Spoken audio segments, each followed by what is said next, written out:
prepared speech, and I'll stand up here and read that thing too if you want me to, or I'll just sit down here and we'll just talk for a few minutes. How's that? There's a chance I'll forget half of what I was going to say and this will go short. There's also a chance I'll get to rambling and it'll go twice as long. So bear with me. We talk about reliability and affordability, and people say, well, why don't you say you're going to be the most reliable and the cheapest? Well, because those two things have inverse correlations. You can be the very most reliable, it will be the most expensive thing you can do, or you can be the cheapest and you'll be the least reliable. So that's our challenge every day, is to try to balance that out, and that's what we're here for. So what happened since we were here? He mentioned, it is a strange world that we're in. To think back 3 years ago, sitting here, what we would experience in the next 2 years, having to learn the definition of quarantine and isolate, and how many days, and how many feet apart, and how many masks, and how many shots, and how many all that other stuff. That, thank God, it looks like we're on the other side of today, but I couldn't have sat here and told you or dreamed up anything like that. And in the midst of that, we did get to experience Winter Storm Uri. And as we sit here on this nice, warm October day, it's hard to reflect back to February of 2020, and why do you want to reach back that far? Because it's still impacting us today. During that storm, we got a power bill that we had never seen before. Usually February is one of our highest cost months, simply because that's when everybody's using strip heat, and that's when we get a highest power bill. $5 million was a big number before that month. During Winter Storm Uri, or after Winter Storm Uri, we got a bill. I want y'all to guess by a show of fingers. Was it 2 times as much? Everybody thinks that bill was 2 times as much. 3 times. We got some 3s. How about a 4? Anybody believe it was 4? How about 5? 5 times. 5 times. Our bill for that month was $25 million. And guess what, folks? We were lucky.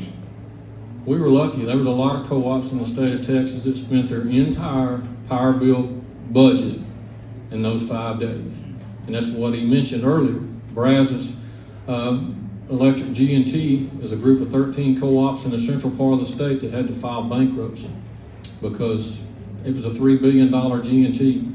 It was the epitome of what a G&T should be in the state of Texas, and they had to file bankruptcy, and they're in the process of selling off all their generation assets. Why is that still important to us today? Because the only way we could make that palatable to you is we had to borrow $21 million to pay our power bill. It was either that or send you a power bill 5 times. Anybody in here want a power bill 5 times? Especially in February when it's our highest bills. So that's what we had to do. That's part of the PCRF that everybody's paying 1 cent per kilowatt hour to try to pay off Winter Storm Uri. Other places in the state, they had to securitize, meaning they had to sell bonds on the market. Can you imagine if this co-op had to sell bonds out on the market to people that aren't members and hold debt on this cooperative? That's what a lot of co-ops in the state had to do. So we're thankful that we hate it was as bad as it was. We hate that it's still carrying forward. But just like we've told you time and time again, power costs are a pass-through cost. Winter Storm Uri is the only exception where we didn't pass it through to you. When we got billed, and didn't pass it through. So we hope to see that go away as soon as possible. 24 is our target. Now I've got PCRF up here, and I think that's 4 letters, and most of the time most cuss words are 4 letters. And I think PCRF for every member of Bowie-Cass is a cuss word.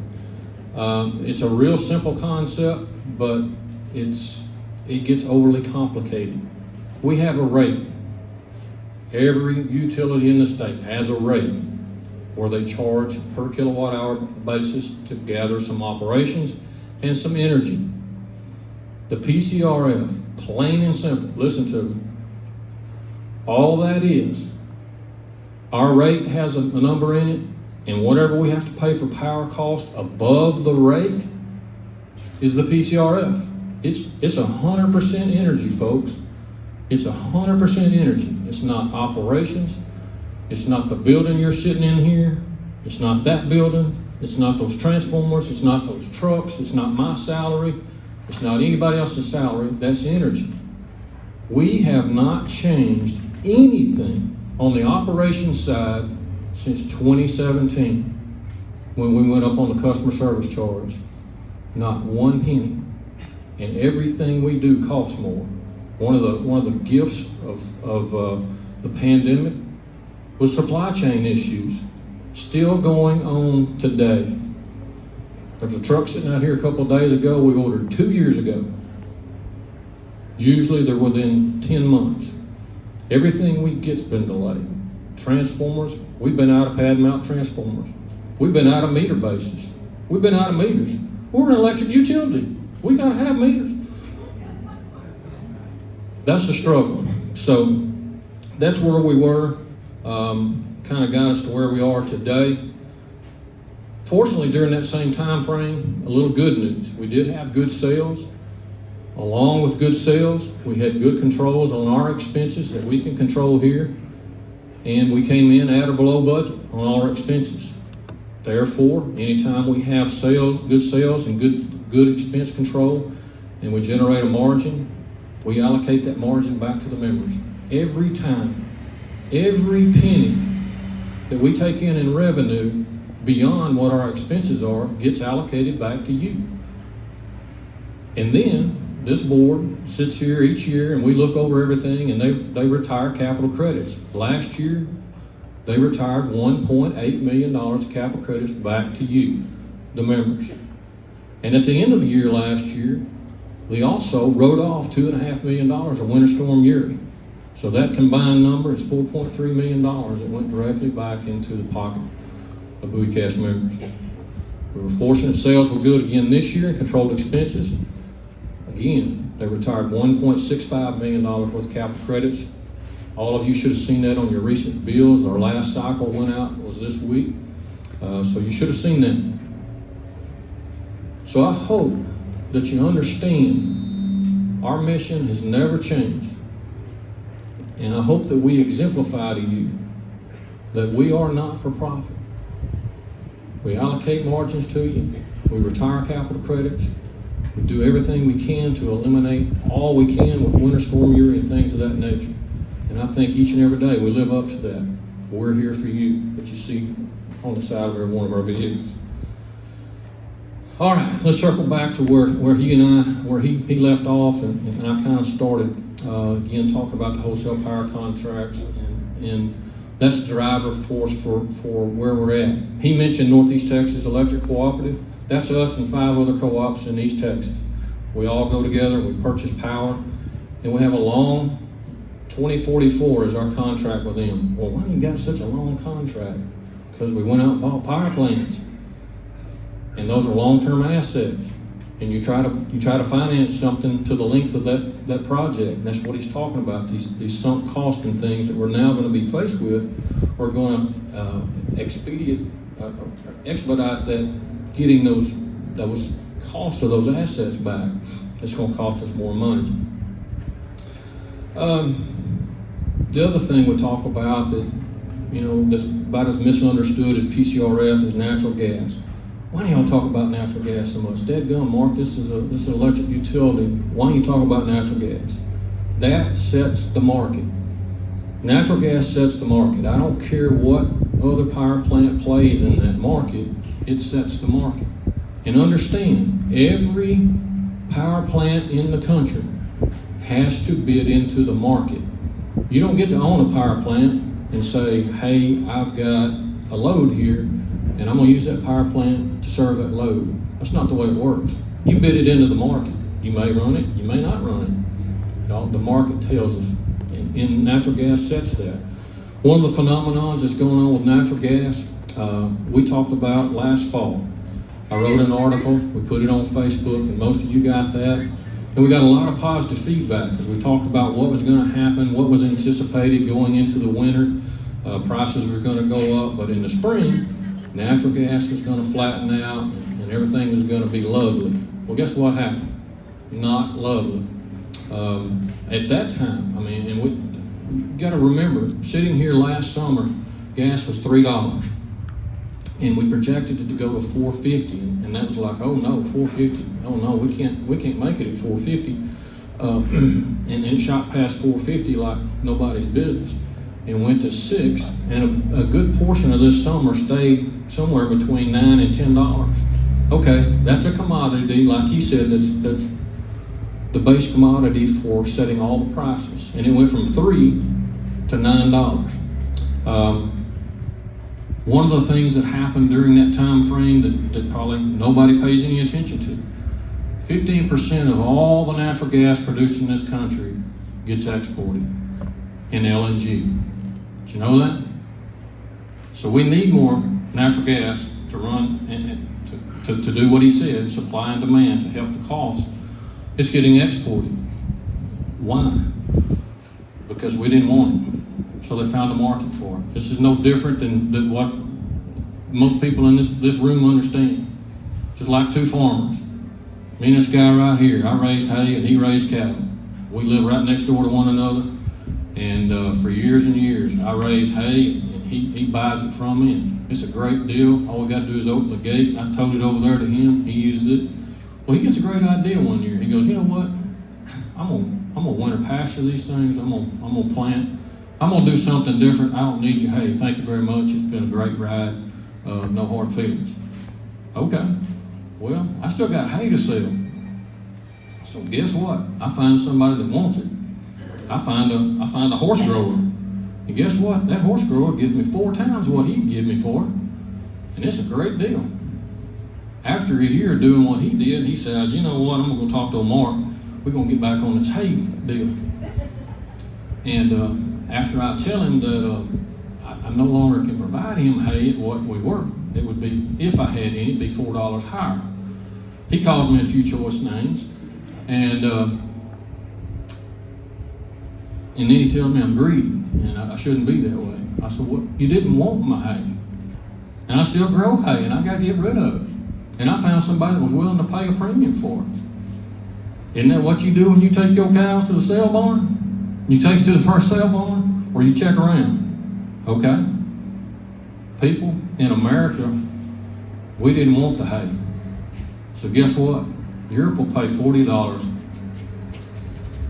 for natural gas, and that's where it's going, and that's part of what's driving all this. So understand that. There's a lot going on out there. When I came back in May, got a little wind. I came back in May and wrote another article similar to the one I had in the fall. Maybe a little more pessimistic because I couldn't. The one I wrote in the fall, we kind of had a horizon, and we were going to go over the hill. It was going to be rough for a little while, and then we was going to see, better pricing. Well, the one I wrote in May there was no pot of gold at the end of the rainbow. In fact, there was no rainbow, and that's where we sit today. Those things still haven't settled out. I don't see anything out there on the horizon that tells me there's going to be better pricing. And when I wrote that article, just like the first one, a lot of you guys go, thank you, Mark. Appreciate the information. Thanks for giving us the heads up. What's that going to cost me? And then it turned. And then it was, we're greedy, we're not for profit, those guys need to be audited, all these things. And I'm going to tell you what my first reaction was. Y'all hear me talk, so y'all know I'm a redneck, right? What happens? I hackle up, okay? I get mad. I get mad because I know how hard we work and the effort that we go through to try to provide what we provide to you, the membership. And after my hackles went down and I cooled off, I said, you know what? We have done a poor job. We've only been at this for 84 years. And we've said till we're blue in the face about what we are as a cooperative, what it means to be a part of a cooperative, what it means to be a member. We've got to do a better job. And I need you to help me do that better job. I need you to help tell your neighbor when he's cussing about that dang PCRF or something else, that we're doing everything we can to make sure that we keep low-cost and reliable power flowing to you guys. That's our mission, has been. That's what Mabel Bryan Morris fought for in 1937 to get this thing started. And we still haven't changed. All right. Where are we going? Well, you tell me. Depends on what source you listen to. We're going to be carbon free in 2035, 2050. Some other number somebody pulled out of their ear somewhere. I don't know which one of those dates is a correct target. So if we're headed down that path, what's it gonna result in? Well, President Lauder gave you kind of a heads up. Look at California or look at Europe. Rolling brownouts and high price electricity. Europe pays about 3 times what we pay today. Why? Going down the path we're going down. So it'd be one thing if we were striking out on this for the very first time and we had no idea. All we gotta do is look around. The examples are there. So I hope that we wake up and we see that there's a path to getting toward more renewables, but it has to be a systematic process. Throwing assets in the dumpster and putting these in place, that's a bad idea. I believe in a balanced portfolio. I don't believe it ought to be all one thing or the other. It should be balanced, and that's the only way that we're going to be able to do anything to help you with power costs. While we're talking about renewables, this is a hot topic. The higher power costs get, the more people are thinking about rooftop solar. Some of you in here may have rooftop solar. If you do, great. If you're interested in rooftop solar, great. We don't discourage that. We're not here to sell electricity. If there's something you can do that's economical at your home to help you avoid paying higher electric bills, go for it. I don't care if that's a heat pump or more insulation or rooftop solar. I'm gonna ask you to do 2 things. Ask lots of questions and run your numbers, and then rerun your numbers, and they got to make sense. Secondly, call us and ask us. We'll provide you any and all information you've got. We know what you used yesterday, last month, last year. That's where you got to start from. How much am I using? How many kilowatt hours am I buying? How much will this offset it? What will it cost me to do that? What I don't want to see happen, and this scares me to death, is members get signed up for 25 years on these projects and they end up paying that solar salesman check and still cutting a check to the co-op because you were led to believe that you were going to make money. You may do it. Let me tell you. I'm gonna this is just hard facts. We have about 190 solar projects, rooftop solar. Members have that on our system. 190. We write a check to one, really big one, and their solar panels were donated to them for some grant. So please, please, please, please, if you're interested in doing that, go for it. Ask lots of questions, crunch your numbers, and call us. At the end of the day, if that's what you want to do, we're good. We're good.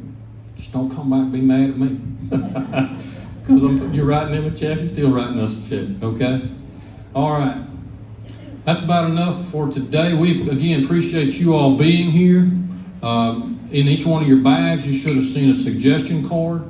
We hope that you'll fill that out. Say, I still don't understand PCRF, still don't like it, or I do understand a little better now. Anyway, whatever you want to write on a suggestion card, please write that on there. Give us a phone number so we can call you back. I will be standing right over here, and I'm going to have a notepad. I'm going to take your questions. If it's about your account or whatever you want to talk about, we'll talk about that.